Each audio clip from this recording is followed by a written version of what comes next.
এই মুহূর্তে পাচ্ছি সবাই উত্তেজিত হয়ে যাচ্ছে। আপনারা যারা আছেন না একটু কথা বলি, যেটা আপনার বক্তব্য। আমাদের এরিয়ায়, আমাদের কুমারপাড়ার ওই এরিয়াতে সন্ন্যাসী পরিবারের পুলিশটা গিয়ে লাঠিচার্জ নিয়ে আমাদের ঘরে ওনারা ছাত্রলীগকে ওপেন সাপোর্ট দিয়ে আমাদেরকে যে পিড়াইতেছে। আপনারাও পড়ালেখা করে আসছেন, আমিও পড়ালেখা করতেছি। আমি ইন্টারন্যাশনাল স্টুডেন্ট। আমি ইউএসএতে পড়ালেখা করতেছি ফুল ফান্ডেড স্কলারশিপ নিয়ে। আমি দেশে আসছি, আসার পরে দেখতেছি দেশের এই অবস্থা। আমরা কি এই জন্য পড়ালেখা করি? আমরা তো পড়ালেখা করি আপনার মতো ড্রেস করার জন্য, করতে পারি না। এইটা আমাদের আফসোস। আমরা এই জন্য বিদেশে যাচ্ছি। আমরা সিলেটের লোক বিদেশে যাই কি জন্য? যাতে আমরা এই ড্রেস করতে পারি নাই, আমরা দেশের জন্য অন্যভাবে কাজ করব। কিন্তু আমাদেরকে কেন গুলি মারা হবে? আচ্ছা, ঠিক আছে।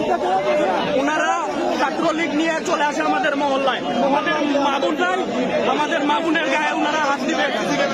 ওনারা অ্যাম্বুলেন্স করে আমার চোখের সামনে 15 জন মানুষ এইখান থেকে নিয়ে গেছে। আমার বাসার সামনে একজন মানুষ পড়ে গেছে। ওনারা এটা কি বিবেক ওনাদের?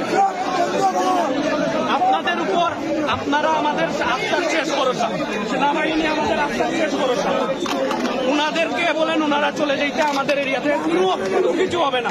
কিন্তু উনারা যদি রাত্রে আবার ফিরত আসে, আমরা ইটের জবাব পাটকেল দিয়ে দেব।